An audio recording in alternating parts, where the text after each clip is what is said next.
The mummy. इस film में story दिखाई जाती है थीव्स शहर की, जिसके राजा का नाम फ़िरौन होता है। राजा फ़िरौन की एक माशूका होती है जिसका नाम है अक्सुनामुन। मगर अक्सुनामुन को राजा फ़िरौन बिल्कुल अच्छा नहीं लगता, बल्कि वो तो फ़िरौन के प्रीस्ट से प्यार करती है जिसका नाम इमोटेप है। इमोटेप के पास कुछ जादुई शक्तियां भी होती हैं जिनकी मदद से वो मरे हुए लोगों को फिर से जिंदा कर सकता है। एक दिन जब इमोटेप अक्सुनामुन से मिलने आता है तो वहां राजा फ़िरौन भी आ जाता है, जो उन दोनों को एक साथ देख लेता है। मगर वो दोनों राजा को मार देते हैं। अक्सुनामुन इमोटेप को कहती है कि तुम जल्दी यहाँ से भाग जाओ, क्योंकि सिर्फ तुम ही हो जो मुझे फिर से जिंदा कर सकते हो। इमोटेप के लोग उसे वहां से ले जाते हैं और अक्सुनामुन खुद की जान ले लेती है, क्योंकि वो जानती है कि इमोटेप उसे फिर से जिंदा कर देगा। इमोटेप ऐसा ही करता है। उसके लोग अक्सुनामुन की डेड बॉडी को उसके पास चुरा लाते हैं। जब इमोटेप उसे जिंदा कर रहा होता है तभी वहां राजा फ़िरौन के सैनिक आ जाते हैं, जो इमोटेप को पकड़ लेते हैं और उसे दुनिया की सबसे खतरनाक सजा सुनाते हैं। वो इमोटेप को जिंदा ही मम्मी में तब्दील कर देते हैं, जिसके बाद वो उसे एक ताबूत में बंद करके उसके ऊपर ऐसे कीड़े छोड़ते हैं जो उसके पूरे शरीर को खा जाएंगे। इमोटेप के ताबूत को एक खास चाबी से लॉक किया जाता है ताकि कोई भी उस ताबूत को खोल ना सके। अगर ये ताबूत आगे किसी समय में खोला गया तो इमोटेप पूरी इंसानियत को खत्म कर देगा। जितने सालों तक इमोटेप उस ताबूत में कैद रहेगा उतनी ही उसकी शक्तियां बढ़ती रहेंगी। फिर इमोटेप के ताबूत को मिस्र के देवता एनूबस की एक बड़ी मूर्ति के सामने दफनाया जाता है। हजारों साल बीत जाते हैं और वो पूरा का पूरा थीब्स शहर अब मिट्टी के नीचे दफन हो जाता है। लोग उस जगह के ऊपर कब्जा करने के लिए जंग कर रहे होते हैं, मगर उन्हें ये नहीं पता होता कि इसके नीचे काली शक्तियां कैद हैं। फिर एक फ्रेंच आर्मी सोल्जर को दिखाया जाता है जिसे कुछ सैनिक घेर लेते हैं, मगर अचानक वो सैनिक वहां से भाग जाते हैं, क्योंकि वो सोल्जर मिस्र के देवता की मूर्ति के पास खड़ा होता है। ये वही मूर्ति होती है जिसके नीचे इमोटेप के ताबूत को दफनाया गया था। अचानक नीचे की रेत उड़ने लगती है, जैसे कि नीचे से कोई ऊपर आना चाहता है। फिर उस रेत का एक चेहरा निकल आता है, मगर वो सोल्जर वहां से पहले ही भाग जाता है। आगे 3 साल बाद एवलिन नाम की एक लड़की को दिखाया जाता है जो कि पुरानी सभ्यता पर रिसर्च करने का काम करती है। तभी एवलिन को उसका भाई एक चीज देता है जो उसे खुदाई के टाइम मिली थी। एवलिन उसे खोल देती है। असल में ये इमोटेप के ताबूत की वही चाबी होती है। उसके अंदर से एक नक्शा निकलता है जो कि हमनाप्त शहर का होता है। एवलिन अपने पिता के दोस्त को वो नक्शा दिखाती है। असल में एवलिन उसी के लिए काम करती होती है, मगर वो कहता है कि ये सब मनगढ़ंत कहानियां हैं। असल में वो नहीं चाहता कि एवलिन वहां जाए, क्योंकि आज तक कोई भी जो वहां पर गया है कभी वापस नहीं आया। मगर एवलिन फिर भी वहां जाना चाहती है और अपने भाई से पूछती है कि तुम्हें ये चाबी कहाँ से मिली थी। फिर उसका भाई सच बता देता है कि असल में ये चाबी उसने एक आदमी से चुराई थी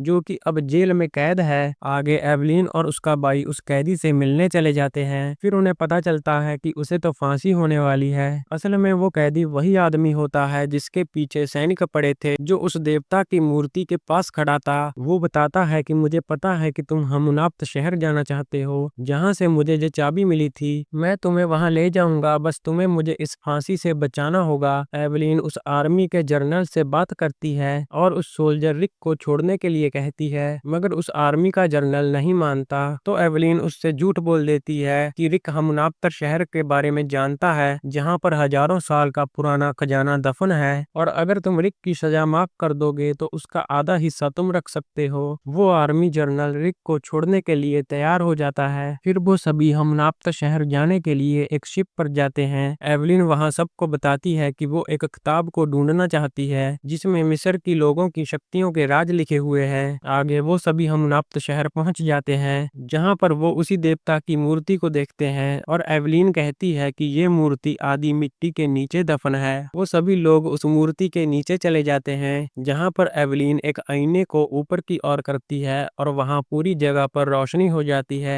एवलिन वहां अपनी वो किताब ढूंढने लगती है जिसे वो पाने के लिए यहाँ पर आई थी, और वो आर्मी जनरल अपना खजाना ढूंढने लगता है जिसका एवलिन ने उससे वादा किया था। खजाना ढूंढते हुए वो आर्मी जनरल एक दीवार के पास जाता है जहाँ पर कुछ पत्थर लगे हुए होते हैं, जिनमें से एक को वो निकालने लगता है जो नीचे गिर जाता है। उसमें से एक अजीब कीड़ा निकलता है जो उसके पैर में घुस जाता है। फिर वो कीड़ा कीड़ा उसके पूरे शरीर में रेंगने लगता है, जिसका दर्द वो सहन नहीं कर पाता और पागल होने लगता है और फिर एक दीवार से टकराकर उसकी मौत हो जाती है। रात होने लगती है और वो सभी फिर से ऊपर आ जाते हैं, मगर वहां उन लोगों पर कुछ लोग हमला कर देते हैं जो कि राजा फ़िरौन के सैनिकों के वंशज होते हैं, जो अब भी उस ताबूत की रक्षा कर रहे हैं इंसानियत को बचाने के लिए। उनका लीडर एवलीन और उसके साथियों से कहता है कि तुम्हारे पास एक दिन का समय है, जल्द से जल्द यहाँ से भाग जाओ। फिर भी एवलीन और उसके साथी वहां से नहीं जाते और उसकी बात नहीं मानते और वो दो ग्रुप्स में बट जाते हैं। एक ग्रुप खजाना ढूंढने लगता है, जिन्हें एक संदूक मिलती है जिसके ऊपर लिखा होता है कि उसे खोलने वाला जिंदा नहीं बचेगा, मगर वो सभी लोग इस पर यकीन नहीं करते और उसे खोल लेते हैं, जिसके अंदर इमोटेप की वही काले जादू वाली किताब होती है, मगर वो किताब उसी चाबी से खुलेगी जो एवलीन के पास है। फिर एवलीन को दिखाया जाता है वो और उसके दो साथी किसी और जगह पर होते हैं, मगर वहां अचानक से इमोटेप का वो ताबूत गिरता है जिसे वो लोग खोल देते हैं। उसके अंदर से इमोटेप का गला हुआ कंकाल निकलता है जो हजारों साल बाद भी अब भी गल रहा होता है। एवलीन सबको बताती है कि मैंने कभी ऐसी मम्मी नहीं देखी। फिर एवलीन उसी किताब को देखती है जो दूसरे ग्रुप को मिली थी, मगर वो बताती है कि वो ये किताब नहीं है जो एवलीन ढूंढना चाहती है।